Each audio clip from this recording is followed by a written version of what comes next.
Merci. Je suis ravi d'être ici. Merci pour l'invitation. Alors, je vais vous parler des résultats d'une recherche que j'ai menée ces 7 dernières années.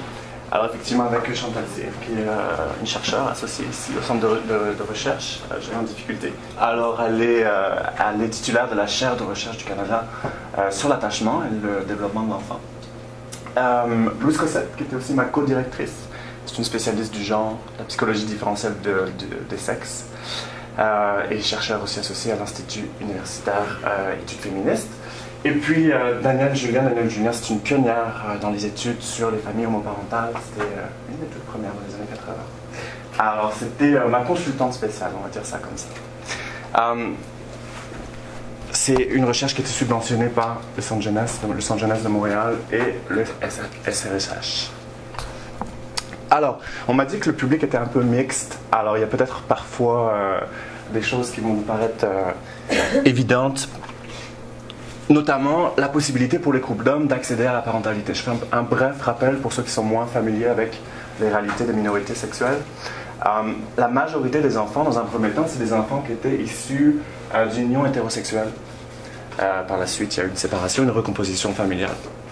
Il y a des enfants qui sont issus d'un projet de coparentalité biologique ou de parentalité partagée. Alors, généralement, à la suite d'une entente entre deux célibataires, une femme hétérosexuelle ou lesbienne et un homme, ou de couples. Généralement, ça se fait au moyen de techniques de procréation assistée, parfois de façon artisanale, à la maison. Ils sont assez nombreux, je vous dirais. Il y a les couples d'hommes qui ont eu recours à la fameuse GPA, la gestation pour autrui, donc le recours à une femme porteuse, qui n'est pas nécessairement la donneuse d'ovules. Souvent, c'est deux femmes différentes qui sont impliquées dans le processus. Et puis, le cas qui nous intéresse aujourd'hui, les enfants qui sont adoptés. Donc, adoption domestique, parce qu'officiellement, il n'y a aucun pays dans le monde qui accepte de confier ses enfants à des couples de même sexe. En tout cas, pas des pays partenaires du Québec, peut-être à l'exception, je crois, de la Colombie, mais qui confient des enfants de plus de 7 ans avec des incapacités physiques ou mentales. Donc, le seul recours pour l'adoption pour les couples d'hommes ici au Québec, c'est de passer par la banque mixte. J'imagine que tout le monde connaît la banque mixte. Oui, je vois des hochements de tête. Peut-être pour là où les personnes qui ne connaissent pas, c'est un programme qui est instauré à la fin des années 80 pour éviter les placements multiples pour les enfants. Donc, ce sont des enfants qui sont placés dans des familles d'accueil et pour lesquels on sait qu'il y a de très fortes chances qu'ils restent dans ces familles et qu'ils deviennent ultimement adoptables. Voilà, j'ai mis la table en ce qui concerne les différents moyens d'accéder à la parentalité pour les couples d'hommes. Et donc, on va parler de l'adoption. L'adoption, il y a beaucoup d'hommes qui ont recours à l'adoption à tel point qu'on qualifie parfois le phénomène de baby boom. Alors, c'est grâce à la fameuse loi 84 qui a été mise en vigueur en 2002 via, alors les centres jeunesse, on ne devrait plus dire les centres jeunesse, je m'excuse, les diapositives ne sont pas d'actualité, la taxonomie n'est pas la bonne. En tout cas, à l'époque, quand j'ai commencé ça, j'ai commencé cette étude en 2012. Donc, ils sont assez nombreux, puisque la loi 84 redéfinit les lois de filiation pour inclure les couples de même sexe. Alors, combien sont-ils? Je n'ai pas de données officielles à vous présenter, il n'y a pas de statistiques claires qui existent. Cela dit, j'ai ici l'estimation de Louise Dumais, qui est l'ancienne chef de service l'ancienne chef du service adoption, qui estime à peu près à 1/3 des enfants adoptés par des couples d'hommes. Sachant qu'il me semble qu'il y a à peu près 300 adoptions via la banque mixte dans toute la province par année, dans les 10 dernières années, c'est à peu près les chiffres. On est en droit de penser qu'il y a plusieurs centaines de couples d'hommes qui ont adopté ou qui sont en voie d'adopter via la banque mixte. Alors, vous le savez, les enfants de la banque mixte, ils ont des caractéristiques bien particulières, ils ont des besoins, ils ont des défis particuliers, ce qui va nécessiter de la part des parents, des futurs parents, un degré élevé d'engagement et de sensibilité. J'en arrive aux grands objectifs de ma recherche. Je ne sais pas si je l'ai précisé, mais c'est ma thèse doctorale en fait. C'était une thèse par article. Alors, il y avait 2 articles, 2 grands volets, 2 grandes dimensions qui nous intéressaient. La première, comment s'exerce la paternité dans un couple d'hommes. Donc on est allé voir finalement le degré d'engagement des pères gays adoptifs auprès de leurs enfants et on essaie de comprendre quels sont les déterminants de cet engagement. Qu'est-ce qui fait qu'un père s'engage dans telle ou telle dimension de l'éducation ou des soins aux enfants? Et on est allé évaluer l'effet que ça a sur les enfants. Ça, c'est le premier volet. Deuxième volet, deuxième article, c'est celui dont je suis le plus fier et qui, je crois, qui a requis le plus de temps, de travail et d'énergie. On a mis en place un protocole expérimental assez sophistiqué où on est allé à domicile, pas simplement faire des interviews, mais filmer, évaluer des dynamiques entre les enfants et leurs parents. Je vais vous en reparler tout à l'heure. Et qu'est-ce qu'on est allé mesurer? L'adaptation des enfants, mais notamment la sensibilité des pères. Et on a mesuré l'attachement des enfants à chacun de leurs deux parents. Je vais revenir tout à l'heure sur la méthodologie puis le protocole. Je commence avec le premier article. Il a été publié dans une revue de la PA, Psychology of Sexual Orientation and Gender Diversity. On a appelé ça Parental Involvement among Adoptive Gay Fathers, Association with, Resources, Time Constraints, Gender Role and Child Adjustment. Alors, je commence par un petit contexte théorique pour essayer de comprendre quels sont les déterminants de l'engagement paternel plutôt, dans un contexte hétéroparental. Donc chez les couples straight, comment ça fonctionne? Je dirais que dans la littérature, il y a différentes catégories de variables qui sont regardées. À un niveau plus microsystémique, les caractéristiques liées aux individus. Donc, le niveau de santé des pères, leur niveau de confiance ou de compétence, leur sentiment de compétence. Ça peut être leur histoire personnelle, leur relation avec leur famille. Ça, c'est vraiment des variables liées aux caractéristiques des individus.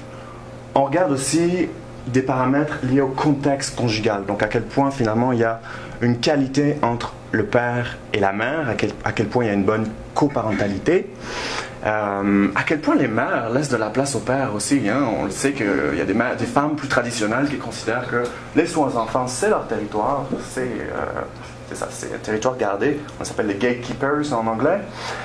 Alors ça, c'est très regardé. Et puis finalement, on regarde aussi tout ce qui se passe au niveau du contexte socio-économique. À quel point les deux parents ont des revenus élevés, à quel point ils ont un statut socio-économique élevé, à quel point ils ont accès à un capital socio-culturel. Voilà.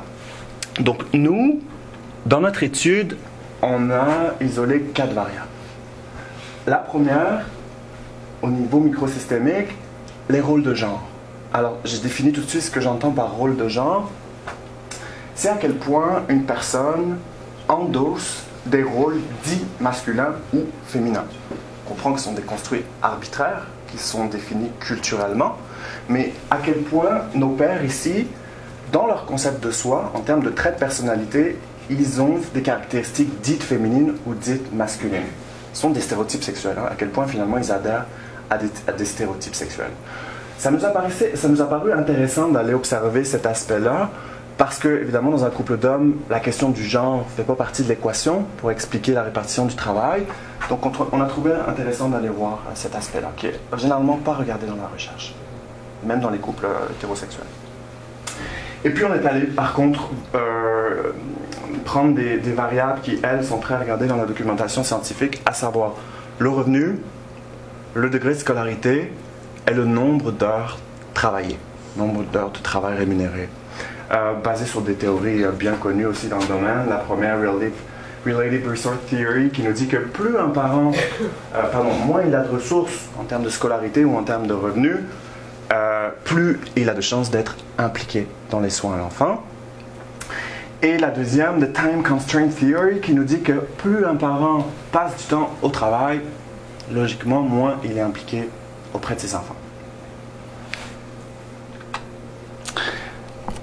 Alors, quand on regarde maintenant le partage des tâches parentales, encore une fois dans les familles hétéroparentales, je ne vous apprends rien en vous disant que ça reste encore très inégalitaire, encore aujourd'hui, même dans les pays plus égalitaires, et même lorsque les hommes et les femmes sont à salaire égaux.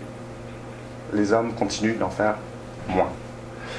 Alors, ce qu'on sait que l'engagement paternel, c'est associé à plein de bonnes choses dans le développement des enfants. Il y a énormément de recherches là-dessus, meilleures compétences cognitives, sociales, estime de soi des enfants, santé mentale, moins de risques de mauvais traitements. Ça, c'est bien documenté. Autre caractéristique intéressante, on remarque, en tout cas en Occident, que les pères semblent privilégier le jeu physique avec leurs enfants. Ils s'engagent finalement dans des relations un peu plus vigoureuses, rough and tumble play, on dit en anglais. Et ça, il semble que ce soit quelque chose de très marqué en Occident en tout cas. Parce que la recherche interculturelle nous dit que ce n'est pas nécessairement la même chose partout. On reviendra sur cet aspect-là pour voir justement comment se situent nos pères gays dans notre étude. Un petit tour du côté des familles lesbo-parentales, qui sont les championnes de l'équité en termes de répartition du travail parental. Beaucoup d'études aussi pour nous dire qu'elles ont un partage des tâches beaucoup plus égalitaire, davantage basé sur leurs compétences, sur leurs intérêts, leurs préférences. Cela dit, il y a quand même toujours des petites différences, et les mères les plus impliquées dans les soins de l'enfant ont plus de chances d'être les mères biologiques, quand une des deux est la mère biologique, et d'avoir un revenu inférieur à celui de leur compagne, et aussi d'occuper un travail à temps partiel. Donc le contexte de travail va beaucoup jouer sur le degré d'implication, même si les différences sont quand même assez minimes dans les couples de femmes, en tout cas comparativement aux familles hétéroparentales. Et on en arrive aux familles homopaternelles, celles qui nous intéressent dans cette étude. Alors, c'est un tableau assez équivoque. On a des résultats de recherche un petit peu mixtes, je vous dirais. Oui, effectivement, les familles homopaternelles sont plus équitables que les familles hétéroparentales, mais il semblerait qu'elles le soient moins que les familles lesboparentales. Et il y a certains chercheurs qui soulignent le fait que c'est peut-être un petit peu plus compliqué d'arriver à l'équité dans les couples d'hommes, comme s'il y avait un peu plus de lutte de pouvoir, comme s'il y avait un petit peu plus de négociation, on s'obstine un peu plus dans les couples d'hommes. Là, j'ai une étude en tête qui est arrivée à ce résultat-là, donc c'est exploratoire, peut-être qu'il faudrait aller chercher davantage, mais c'est une étude qui, justement, met en évidence le fait que c'est moins fluide que dans les couples de femmes chez les hommes, donc à explorer. Et là, comme je vous disais tout à l'heure, des résultats divergents. Certaines études qui nous disent les couples d'hommes ont davantage cette tendance à reproduire le modèle traditionnel avec un pourvoyeur économique et un donneur de soins principal à la maison. Puis d'autres études plus récentes d'ailleurs qui nous disent non, ça n'a rien à voir avec ça, c'est plus une question, comme dans les familles lesbo-parentales, de préférence, d'habileté, et il y a un vrai souci d'équité. Donc vous voyez, face à des résultats de recherche un peu disparates, on a eu le goût d'aller voir comment ça fonctionne chez les couples d'hommes.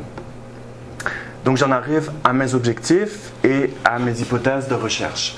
Premier objectif plutôt descriptif, où on essaie de voir comment les deux pairs se situent au niveau de toutes les variables que je vous ai présentées tout à l'heure. Est-ce qu'il y a des grosses différences de salaire, de scolarité, d'heures travaillées, d'engagement? Est-ce que oui ou non, il y a un père principal et un père secondaire? C'est une vraie question au tout début qu'on s'est posée. Et puis par la suite, on a essayé de, comme je l'ai dit tantôt, de mettre en évidence des déterminants. Donc parmi nos prédicteurs de l'engagement paternel, on avait scolarité, revenu, nombre d'heures travaillées et féminité. Et on prévoit une relation négative entre ces trois variables qui sont associées au contexte socio-économique. Et par contre, on s'attend à ce que plus un parent se considère féminin, entre 50 guillemets, plus il va être engagé.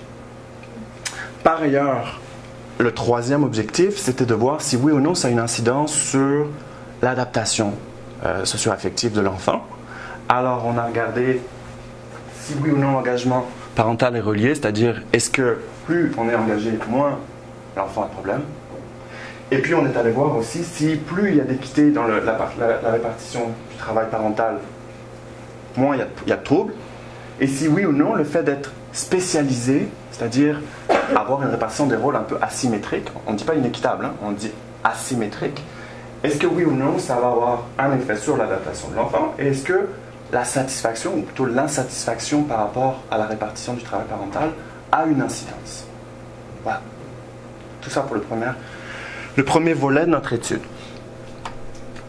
Je vous parle de notre échantillon On est allé chercher des données auprès de 49 familles dans toute la province. Ça nous a pris beaucoup de temps. Vous savez, c'est une population difficile d'accès qui requiert beaucoup d'autorisation. Ça a été très compliqué.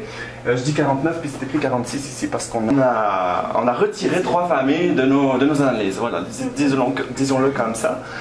Des familles monoparentales. Parce qu'évidemment, il y a aussi des séparations et des divorces chez les couples homosexuels, bien sûr. Alors, ça nous a mené à 46 couples, 92 pères, 46 enfants. Merci à nos partenaires qui nous ont beaucoup aidés dans le recrutement, les Centres Jeunesse, vous autres, je sais qu'on doit plus dire Centres Jeunesse. Montréal, Québec, Lanaudière, Outaouais, qu'est-ce qu'il y avait d'autre? Voilà. C'est les principaux centres jeunesse qui ont collaboré avec nous. La chaire de recherche sur l'homophobie à l'UQAM. Et puis la coalition des familles LGBT. Et bien sûr le Bouche-à-Oreille. Petite description de l'échantillon. Alors, nos pères ont en moyenne 40 ans. Ils sont pour la plupart mariés, un couple sur deux, plus d'un couple sur deux mariés. Sans surprise, ils sont hautement scolarisés. C'est 3/4 de l'échantillon qui possède un diplôme universitaire et même études supérieures, maîtrise, doctorat, on en a une bonne proportion. Ils sont majoritairement québécois, plus de 2/3 de l'échantillon, et le petit tiers d'immigrants, c'est essentiellement de l'immigration française, un petit peu d'Amérique du Sud, un petit peu de l'Europe de l'Est, mais surtout des Français de France. Ils sont, c'est pas écrit ici, mais ils sont majoritairement caucasiens. Massivement caucasien, là c'est plus de 90% de l'échantillon. Il me semble qu'il y avait un papa noir, 3 papas latinos, et ça doit s'arrêter là. Ils sont ensemble depuis 13 ans en moyenne, et sans surprise, ils sont riches, même très riches, puisque quasiment la totalité de nos pères était au-dessus de 40 000, qui était à l'époque la moyenne nationale, le revenu individuel moyen, ici au Québec. Alors quand même, il y avait des salaires en bas de 40 000, revenus individuels, mais la grosse majorité font des gros salaires.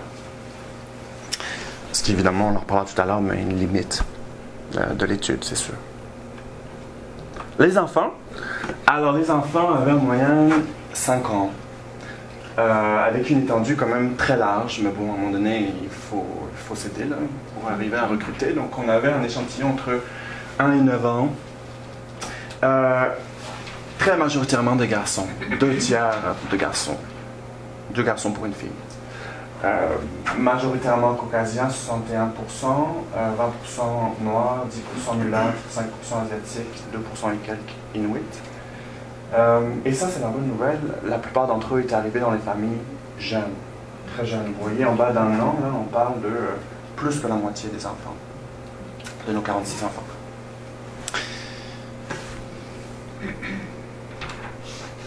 J'en arrive à l'instrumentation qu'on a utilisée, un questionnaire socio-démographique, bien sûr.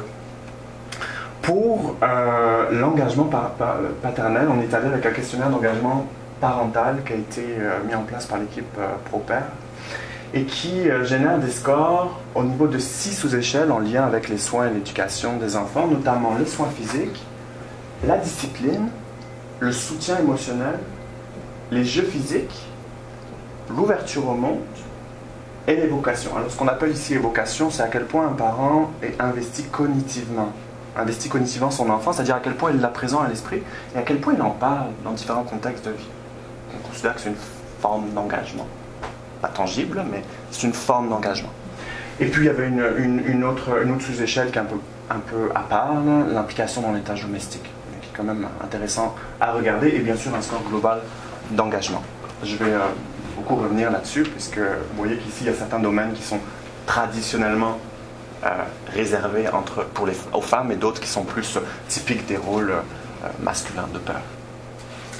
On est allé aussi avec le Houdazwat, qui est un classique dans le domaine, qui s'intéresse à la répartition du travail parental, où on peut calculer finalement un score de perception de l'équité dans le partage des tâches reliées aux soins et à l'éducation, le fameux degré d'asymétrie ou de spécialisation dans les rôles, et finalement la satisfaction par rapport à la répartition.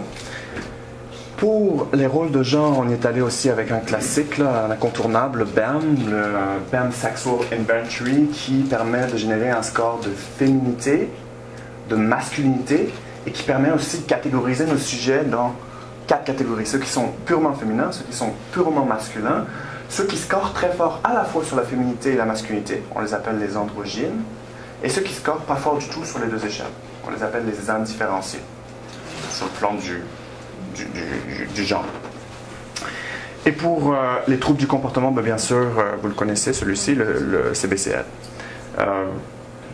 J'imagine que vous faites tous la différence entre le trouble du comportement intériorisé, donc des comportements plus de retrait, type symptômes anxieux, dépressifs, extériorisé, plutôt des manifestations plus agressives ou antisociales, on va dire ça comme ça.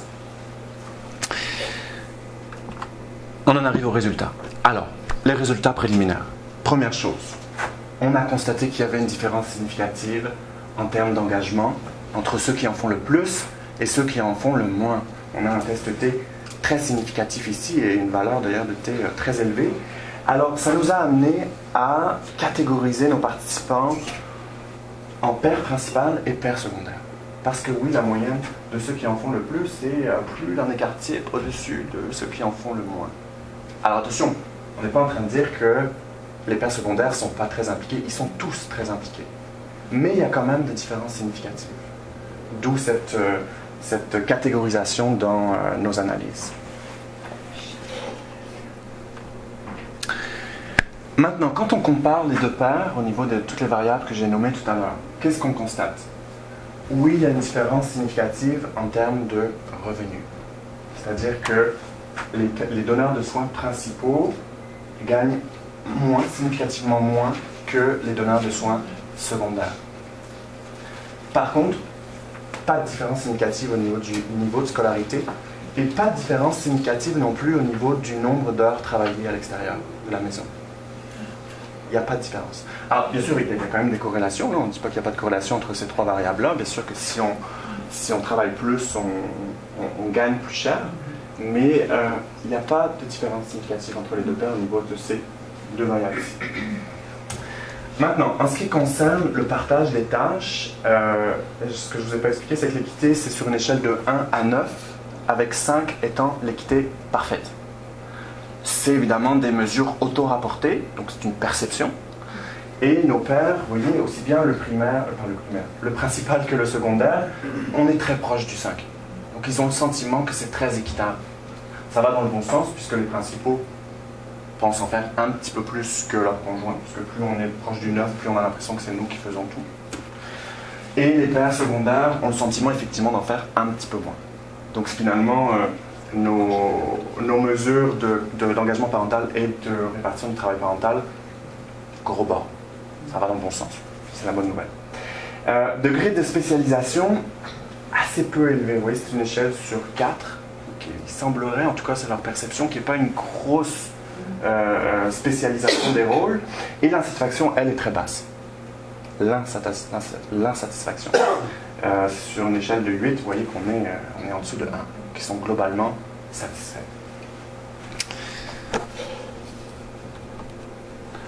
Maintenant, quand on regarde les sous-échelles d'engagement, qu'est-ce qu'on s'aperçoit?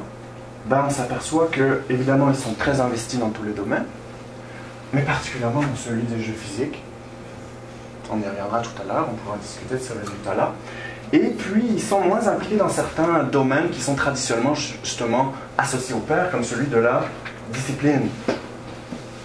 Alors, cela dit, quand on regarde les items attachés à cette sous-échelle-là, c'est un peu des méthodes, des pratiques un peu coercitives. Donc, on est plutôt content qu'ils ne scorent pas très fort sur cette sous-échelle-là.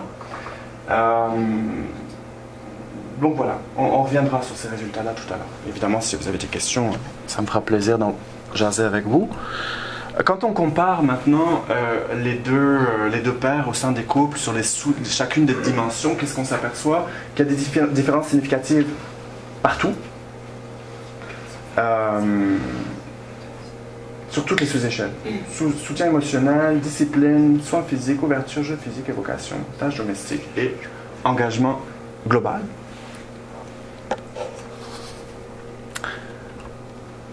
En ce qui concerne le BEM, les rôles de genre, Alors voilà ce qu'on obtient. On obtient une grosse majorité de notre échantillon qui endosse des rôles féminins, puisque vous voyez, si on cumule les 34% des féminins plus les 29% des androgynes qui eux aussi scorent fort sur la féminité, on obtient 63% de l'échantillon qui se considèrent comme féminins, entre guillemets, ou qui endossent des rôles dits féminins. En termes de traits de personnalité, c'est bien important de se souvenir de ça. Ceux qui scorent uniquement sur la masculinité, ils sont relativement peu nombreux, 15%, plus les androgynes, 29%, et les indifférenciés, 22%. La tarte que vous avez en haut à droite sont les données normatives de BEM, alors qui commencent un petit peu à dater. C'est des normes des années 70. Alors, mais cela dit, je suis allé voir toutes les études qui ont été faites depuis pour avoir des nouvelles données normatives. Ben, c'est surprenant, mais en ce qui concerne les hommes, il y a pas eu de grosse évolution. C'est-à-dire que même les hommes aujourd'hui ne se définissent pas beaucoup plus féminins que dans les années 70. Par contre, là où il y a une différence très importante, c'est les femmes qui, elles, davantage se définissent plus masculines. Alors, ce qui est aussi une bonne nouvelle, puisqu'il y a beaucoup de traits de personnalité masculins qui sont souhaitables, qui sont favorables. Voilà pour les données descriptives. On en arrive aux analyses principales, où là, donc, on a voulu comparer déjà les mesures d'engagement paternel selon le rôle de genre. Est-ce que le rôle de genre va expliquer justement cet engagement? On a fait une MANOVA. La MANOVA est sortie significative, donc on a fait 8 ANOVA sur les 8 sous-échelles et 4 sont sorties significatives. Donc on a fait par la suite des tests post-hoc avec une correction Toki qui nous permettent de constater des différences au niveau de l'engagement global, où les androgynes en font plus que les masculins, sur la discipline, où les féminins en font plus que les masculins. Là encore, ça vient un petit peu tordre le cou au rôle traditionnel. Différence significative aussi au niveau de l'ouverture au monde. Les androgynes en font plus que les indifférenciés. État géométrique, les féminins en font plus que les masculins. Par contre, et ça aussi, c'est un résultat, je trouve, intéressant, même s'il n'est pas significatif, on n'a pas de différence significative entre les deux paires en ce qui a trait au jeu physique, à l'évocation et au soutien émotionnel. Bref, on s'aperçoit que c'est beaucoup plus complexe que ce qu'on avait anticipé. Les rôles de genre sont quelque chose d'assez assez difficile à cerner. Maintenant, on en arrive aux prédicteurs de l'engagement paternel. On a fait une régression multiple hiérarchique avec, dans un premier bloc, des variables contrôle, et puis ensuite les variables qui étaient corrélées au VD, à savoir le revenu et la féminité. Et à la suite de la régression multiple, effectivement, ça sort, c'est significatif. Vous avez, excusez, je suis allé un peu vite. Vous avez le revenu qui explique 6% de la variance et la féminité qui explique un 7% additionnel de la variance de l'engagement. Donc ce sont deux prédicteurs significatifs et la féminité est plus prédictrice que le revenu encore. Et deuxième série de résultats assez intéressants aussi, on s'est aperçu que le seul prédicteur des problèmes de comportement chez l'enfant, c'est l'insatisfaction dans la répartition du travail parental. Là, on a fait une analyse multiniveau. Je ne rentrerai pas dans les détails statistiques de cette analyse-là, qui est peut-être un petit peu complexe, et ce n'est pas l'essentiel. Conclusion partielle de notre premier article. Nos pères gays rapportent un degré élevé d'implication, même s'il y a quand même un des deux qui est généralement plus impliqué que l'autre. Une forte proportion d'entre eux endossent des rôles féminins. Je pourrais peut-être faire une parenthèse tout de suite, mais j'ai envie de dire quand même que c'est très contextuel, hein, la perception de soi, le concept de soi. Ce sont des pères qui sont impliqués avec des jeunes enfants pour la plupart, donc bien sûr que ça peut activer certains traits de personnalité qui sont plus liés à la féminité. Mais moi, ce qui m'intéresse, c'est pourquoi certains se perçoivent uniquement dans la masculinité et absolument pas dans les traits féminins. Ça, c'est quelque chose qui serait matière à débat.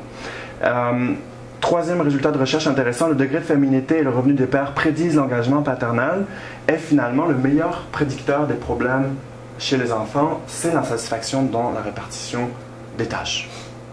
Et on sait, l'insatisfaction, c'est potentiellement, ça peut potentiellement cacher des conflits résolus, générer du stress parental, et on le sait, ça c'est très bien documenté, le stress parental c'est associé à des problèmes d'adaptation socio-affective chez les enfants. Donc ça, ce serait quelque chose au niveau clinique à aller explorer.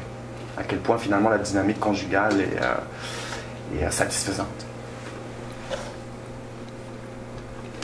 J'en arrive au deuxième article. Alors, c'est celui que je préfère. Il est quasiment accepté pour publication. On est encore en train de faire du ping-pong avec les évaluateurs, mais normalement, il devrait être publié très bientôt. On l'a soumis à Attachment and Human Development. C'est pas facile d'être accepté. Je vous fais un rapide contexte théorique parce que j'imagine que je ne vais pas vous apprendre grand-chose là-dessus. À savoir que, évidemment, les enfants de la banque mixte, ils ont subi des mauvais traitements, de la négligence, de la maltraitance physique, parfois sexuelle. Donc, sans surprise, ils ont plus de troubles de comportement extériorisés et intériorisés, plus encore que les enfants adoptés à l'international. Ils ont aussi, ça aussi c'est sans surprise, plus de comportements d'attachement insécurisants. Ils ont des patrons d'attachement insécurisants. Je ne sais pas à quel point vous êtes familier par contre avec les théories sur l'attachement puis les modèles. Ça va? Ouais? Ok. Peut-être juste pour que tout le monde soit à niveau, rapidement, je dirais qu'un enfant qui a un attachement sécurisé, c'est un enfant qui, lorsqu'il vit de la détresse, lorsqu'il vit du stress, il envoie des signaux. Il envoie des signaux et il va au contact de ça ou de ces figures d'attachement qui rapidement vont le réguler. Et une fois que cet enfant est régulé émotionnellement, il continue d'explorer le monde. Il va jouer par exemple. Ça, c'est le comportement typique d'un enfant à l'attachement sécurisé. Situation étrange, Ainsworth, tout ça, vous connaissez aussi? Ok, je ne m'attarde pas. Alors, oui, ces enfants ont plus de problèmes de comportement et ont des patrons d'attachement insécurisés. Cela dit, bonne nouvelle, ces troubles peuvent se résorber, et particulièrement si les parents adoptifs présentent un haut niveau de sensibilité. Je définis tout de suite le concept. Qu'est-ce qu'on entend ici par sensibilité? C'est au sens de Bowlby, à savoir, c'est cette capacité à détecter les signaux, justement, les besoins de l'enfant, et surtout à y répondre adéquatement dans un laps de temps raisonnable. Plus l'enfant est jeune, plus il faut y répondre rapidement, parce que plus le seuil de tolérance de l'enfant est faible. Donc, qu'est-ce que c'est un parent sensible? C'est un parent qui apporte des réponses contingentes, régulières, adaptées aux besoins de son enfant. Alors, pas simplement quand il est en détresse, c'est aussi un parent qui est capable de dire « Ah, cet enfant, je sais pas, il est fatigué, c'est pas le moment de le stimuler, par exemple. » Ça, c'est un exemple de comportement sensible. Toujours dans le contexte théorique, je vous ai ici rapporté quelques résultats qui s'intéressent, des études qui s'intéressent spécifiquement aux pères gays adoptifs. Il y en a quelques-unes. Moi, quand j'ai commencé mon étude, il n'y en avait aucune. Mais là, dans les 5 dernières années, il y en a eu une en Grande-Bretagne, 2 aux États-Unis, qui spécifiquement se sont intéressés aux pères gays adoptifs. Avant, je vous assure, quand j'ai commencé ma recension de la littérature, il n'y en avait aucune. Il y en a 3 qui ont popé dans les 5 dernières années. Alors, c'est assez surprenant, mais qu'est-ce qu'on s'aperçoit? On s'aperçoit que les enfants issus de familles homopaternelles, adoptives, vont mieux que les autres. En tout cas, mieux que les familles hétéroparentales adoptives. Et même dans celle de Golambach, la Grande-Bretagne, elle trouve même une meilleure adaptation des enfants des pères, des familles de pères, que des familles de mères. Alors ça, c'est quand même surprenant. Hypothèse avancée par les chercheurs. Peut-être un statut socio-économique plus élevé des pères. C'est une hypothèse. Peut-être aussi une meilleure préparation à la paternité, dans le sens où les pères en général, c'est pas une option B, l'adoption. C'est pas un deuxième choix. Alors que pour certaines mères lesbiennes, elles sont peut-être passées par des traitements de fertilité infructueux. Donc il y a peut-être eu des deuils à faire à ce niveau-ci. Et peut-être c'est ce qui expliquerait que l'ajustement, l'adaptation des enfants est un petit peu meilleur chez les couples de pères que chez les couples de mères. Je ne dis pas que les enfants des couples de mères vont pas bien, là. On dit qu'il y a une petite différence significative à la faveur des enfants des couples de pères.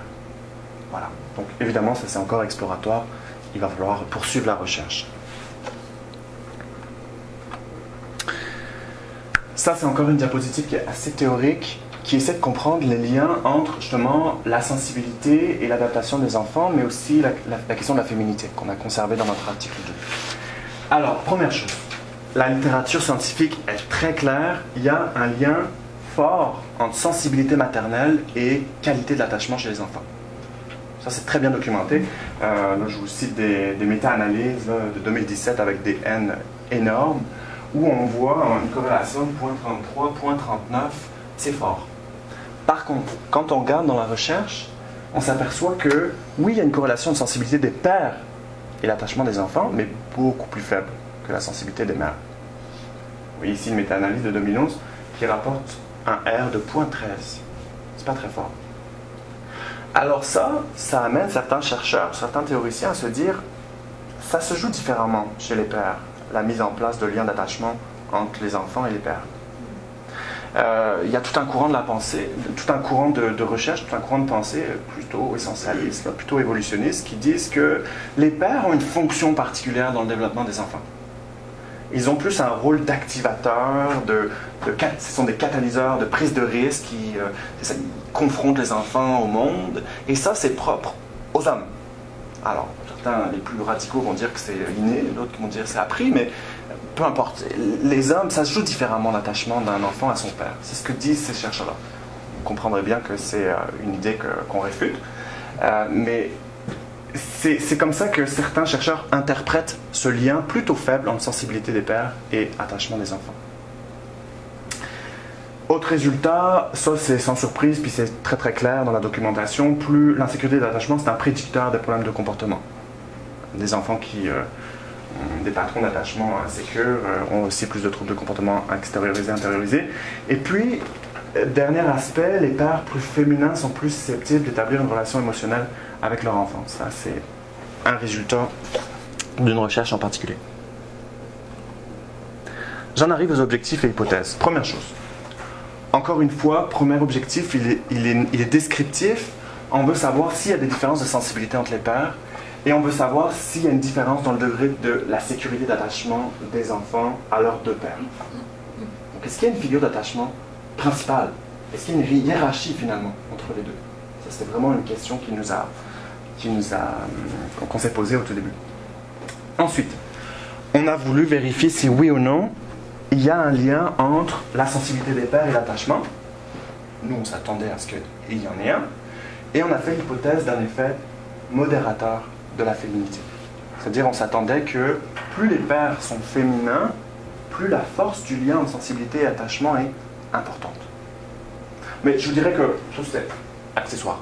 Nous, vraiment, ce qui nous intéressait, c'était mettre en évidence de façon empirique le lien entre sensibilité des pères et attachement de l'enfant, qualité d'attachement. Et puis, on a voulu répliquer aussi les résultats de recherche qui disent que la sensibilité, l'attachement, plus le père est sensible, plus l'attachement est bon, moins il y a de problèmes de comportement. Voilà. Évidemment, en prenant en compte toutes sortes de facteurs de risque, à savoir l'âge des enfants au moment de l'évaluation, le nombre de placements antérieurs, le temps passé dans la famille adoptive, ça, ce sont des variables qu'on a contrôlées, qu'on a insérées dans nos analyses. Alors, pour la procédure, on avait donc, je vous ai dit tantôt, 46 familles. On en a retiré 6 qu'on n'a pas été voir à domicile. On en a vu 40 à domicile. 2 fois.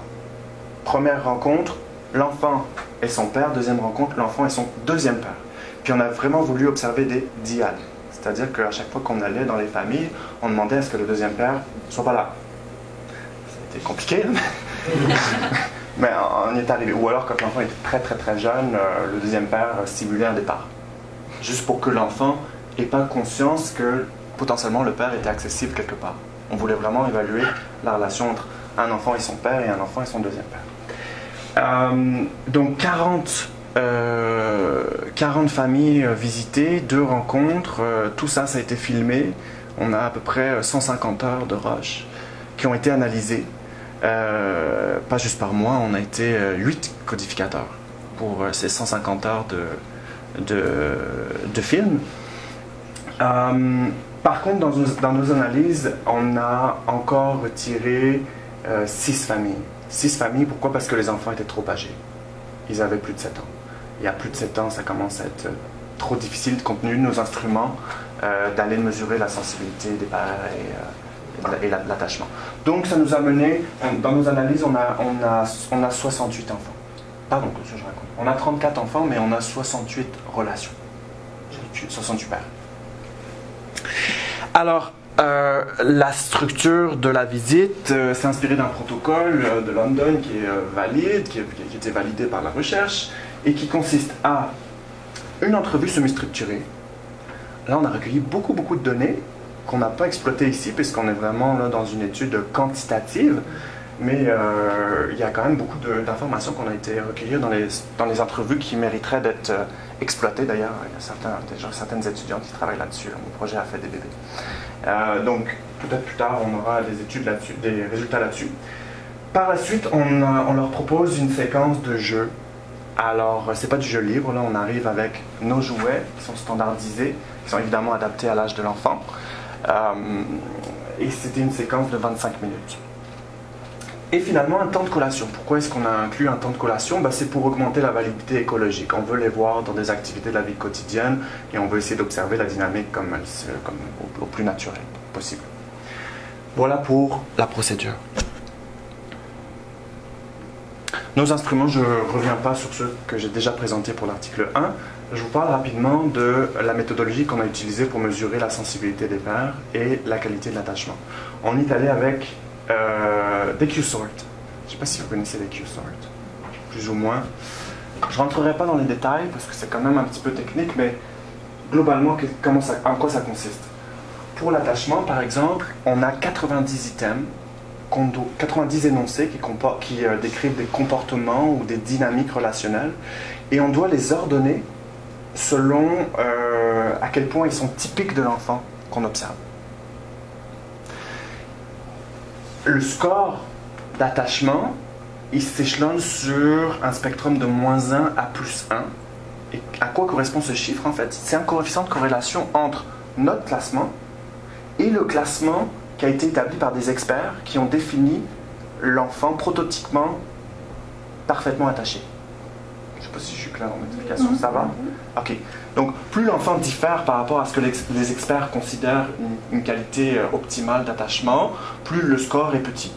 Et s'il est en dessous de 0, c'est-à-dire que l'enfant est insécure. S'il est au-dessus de 0, il est plus proche de la sécurité d'attachement. Ok? Ça vaut pas la situation étrange, certains diront, mais ça a le mérite de la validité écologique. On pourra revenir, si vous voulez, là-dessus, discuter là-dessus, sur la méthodologie des Q-Sort. Mais c'est quand même, par diade, là, c'est 2 heures d'analyse. Hein. Moi, à chaque fois que j'ai fait une évaluation, c'est minimum 2 heures. À partir de 2 heures d'observation de la diade. Même chose, même principe pour la sensibilité des pères, sauf qu'ici, on a utilisé la version courte. Avec, que je ne dise pas de bêtises, 30 items. Alors, on en arrive au résultat. Beaucoup de choses intéressantes. Première chose, à un niveau préliminaire, pas de différence de sensibilité entre les pères. On a gardé encore cette classification père principal, père secondaire. Donc, pas de différence au niveau de la sensibilité, pas de différence en termes de qualité d'attachement des enfants, d'un père à l'autre. Ensuite, pour les troubles du comportement, même chose, pas de différence d'évaluation, ils sont quand même assez d'accord pour la plupart. Je ne vais pas commenter tous ces chiffres-là, je vais plutôt vous présenter une autre diapositive qui compare les résultats qu'on a obtenus à des normes, parce qu'évidemment, sinon ça n'a pas de sens. Alors, malheureusement, on n'avait pas un groupe de contrôle. On n'avait pas de groupe contrôle, on n'avait pas de groupe de comparaison, on ne les a pas recrutés nous-mêmes, sinon j'aurais fini mon doc en 2025. Donc on est allé avec des études qui avaient utilisé les mêmes instruments, avec des populations très comparables, c'est en général des études canadiennes, et avec des populations donc, de mères, c'est toujours des mères, mais vous comprendrez que c'était exprès qu'on a utilisé des mères, on pourra en parler tout à l'heure, qui sont en général des mères adoptives ou des mères qui sont passées par la banque mixte aussi. Donc vraiment des groupes comparables. On a voulu comparer des pommes avec des pommes. Donc voilà ce qu'on obtient. Dans un premier temps, pour la sensibilité, la première ligne, c'est les résultats obtenus dans notre étude. Je Je rappelle, c'est un score entre -1 et +1 pour la sensibilité. Donc on a des, sans trop de surprise, on a un très haut degré de sensibilité des pères. Et vous voyez, quand on le compare à d'autres études, y compris là, celle de Cadman 2018 avec un N de 12 949 enfants, là, on a quand même été chercher des grosses méta-analyses, il n'y a pas de différence significative entre les scores qu'on obtient et celles d'études qui ont utilisé le même instrument. Et pour l'attachement, on obtient une qualité d'attachement de 0,41. Alors, donc pour l'ensemble du groupe, là, quand on considère les 68 diades, et vous voyez qu'on est à peu près à un même ordre, un même niveau de grandeur par rapport à d'autres études qui ont aussi utilisé le Q-sort d'attachement.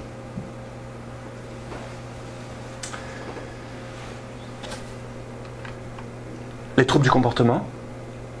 Alors, on obtient, le seuil clinique est à 63, on obtient, quand on fait l'agrégat de ceux qui scorent au niveau clinique et sous-clinique, on obtient 26% des enfants qui ont des problèmes de comportement intériorisés. Si on regarde juste ceux qui sont vraiment à un niveau clinique, c'est peu, hein? Intériorisés, 5,9. 5,9 qui sont à un niveau clinique. Alors, quand on agite les sous-cliniques, ça évidemment gonfle, ça booste, on arrive à 26%. Pour les troubles du comportement extériorisés, on est seulement à 15%. C'est presque un petit peu surprenant. Peut-être que je pourrais revenir là-dessus, sur comment on l'explique. Là. Déjà, la première chose que je ne vous ai pas dit, c'est que les enfants en moyenne sont là depuis 3 ans dans les familles. 3 ans, là, il y a du travail qui a été fait. Après, on pourra se poser la question de savoir pourquoi on n'a pas de différence GAFI. C'est en général quelque chose qu'on retrouve dans la littérature. Les gars, en général, scorent plus fort sur l'extériorisé. En tout cas, il y a beaucoup de choses dont on pourra discuter si ça vous intéresse un petit peu plus tard.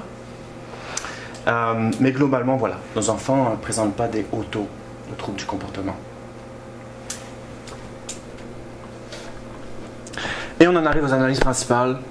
Puis j'ai envie de vous dire, si je devais résumer ces 7 ans de travail-là par un seul résultat, ben, ça serait celui-ci, bien sûr. C'est celui qu'on attendait, à savoir, donc on a fait une analyse multiniveau pour essayer de prédire la sécurité d'attachement à partir de la sensibilité des pères, et ça sort très bien.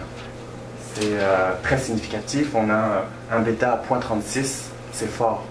Donc oui, il y a un lien très fort entre la sensibilité des pères et la qualité de l'attachement de nos enfants.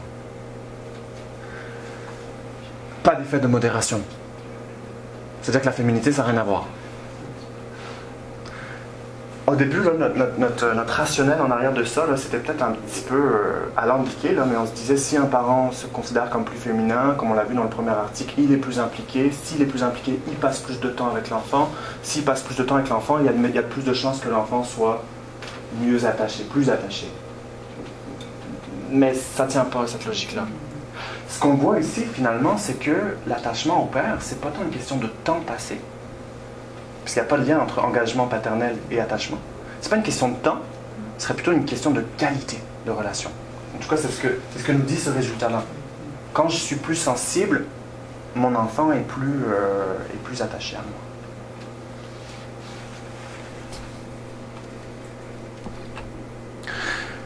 Deuxième série d'analyses, on s'aperçoit que, alors ça on est content, parce que l'attachement est effectivement lié à l'adaptation socio-affective, c'est-à-dire que plus mon enfant a un attachement sécurisant, moins il a de problèmes extériorisés. C'est pas sorti ici pour intérioriser. Il y aurait plusieurs façons d'expliquer ce résultat-là, on s'attendait évidemment à ce que ça sorte, c'est pas sorti. Et non plus, on n'a pas trouvé de lien entre sensibilité et trouble du comportement. Même chose, ça c'est un petit peu une anomalie pour nous, on s'attendait à ce que ça sorte. Plusieurs explications, peut-être parce que justement l'étendue d'âge de nos enfants reste quand même très élevée. On avait des enfants qui allaient jusqu'à 6 ans. Alors peut-être que notre mesure n'est pas assez sensible pour détecter justement la sensibilité des pères qui ont des enfants plus âgés. Ou alors, ça se fait aussi que les troubles du comportement, ce n'est pas une question de sensibilité des pères, mais que c'est peut-être d'autres facteurs, je ne sais pas moi, le partenariat, comment dire, qu'est-ce que ça pourrait être d'autre, Bref, d'autres aspects qui ne sont pas nécessairement liés à la sensibilité. Si vous avez des hypothèses d'ailleurs, ça va me faire plaisir de les entendre. Conclusion de l'article 2. Ce qu'il faut retenir. Le niveau de sensibilité des pères gays est élevé et absolument comparable à celui des mères. Ça, qu'est-ce que ça nous dit? Ben, ça nous dit que finalement, parce que vous savez, il y a toute une partie de la littérature qui nous dit oh, les pères ont un impact différencié sur le développement des enfants, les mères aussi ont une fonction particulière. Ben, ça vient un petit peu casser cette théorie, qui nous dit que finalement, ce n'est pas une question de genre, l'impact chez l'enfant, c'est une question de rôle. C'est sûr que nos pères ici, ils sont donneurs de soins principaux, donc ils occupent des rôles qui, eux, éventuellement, vont avoir un impact sur le développement des enfants. Mais ce n'est pas une question de sexe. Deuxième résultat intéressant, le degré de sécurité d'attachement des enfants est élevé et il est tout à fait comparable à celui observé dans des populations normatives. Beaucoup le savaient, là, mais là, on le démontre empiriquement. Et finalement, le résultat, comme je vous dis, qui nous a fait le plus plaisir, c'est que oui, il y a un lien entre sensibilité des pères et sécurité d'attachement de leur enfant, et ce lien, il est fort, et il est tout à fait comparable à celui des mères avec leur enfant. Là, je vous ai fait une petite diapo résumée là, de tous nos résultats principaux. C'est pas un modèle d'équation structurelle là, ni d'analyse acheminatoire. On n'avait pas la puissance statistique pour ça, là, mais c'est juste parce que c'est cute. Puis ce que je veux dire, c'est que ça résume bien un petit peu les liens, même si donc voilà, je résume. Plus je suis féminin, plus je gagne d'argent, plus j'en fais auprès de mon enfant. Par contre, l'implication est reliée. Oui, je commence à mêler, je fatigue. Elle est reliée au trouble du comportement. Puis on a vu, comme on vient de le voir dans l'attachement, à l'instant, l'attachement c'est négativement corrélé au trouble du comportement extériorisé. Et bien sûr, la sensibilité prédit la qualité de l'attachement.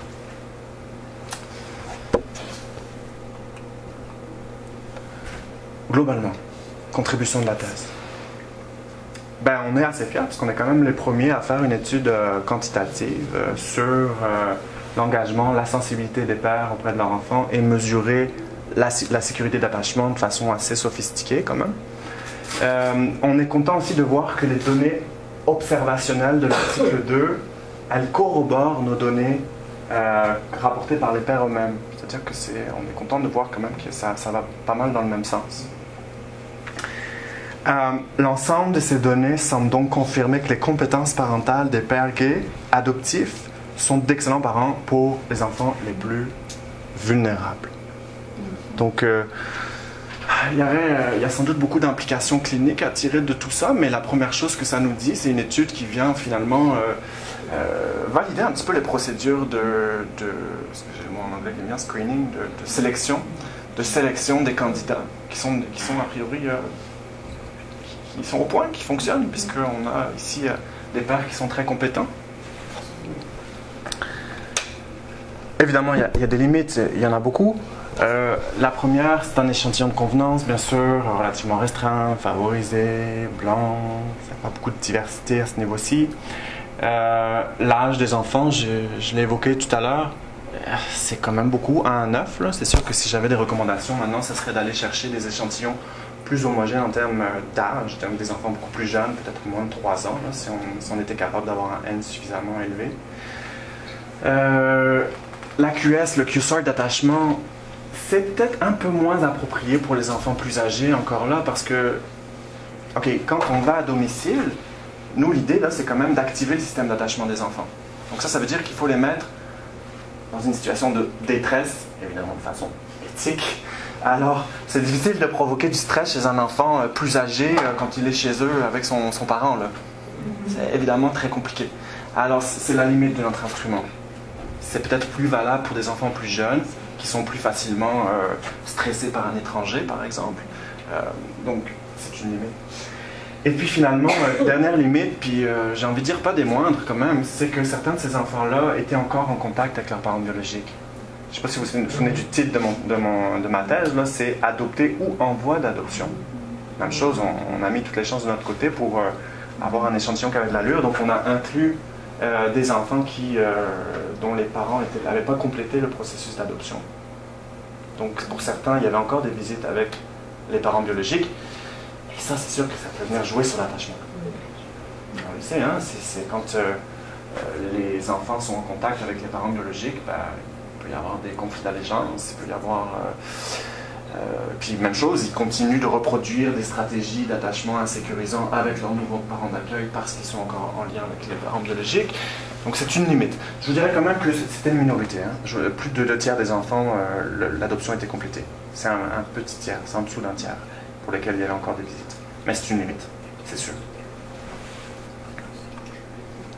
C'est pas écrit ici, mais haute limite, on n'avait pas de groupe de comparaison.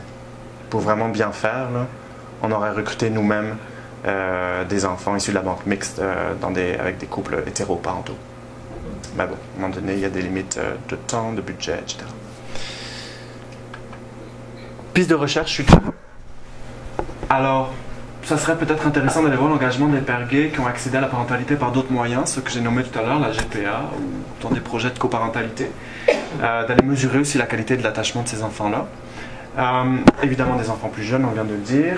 D'autres procédures, pourquoi pas la situation étrange, pour avoir peut-être une mesure encore plus raffinée au niveau de la sécurité d'attachement.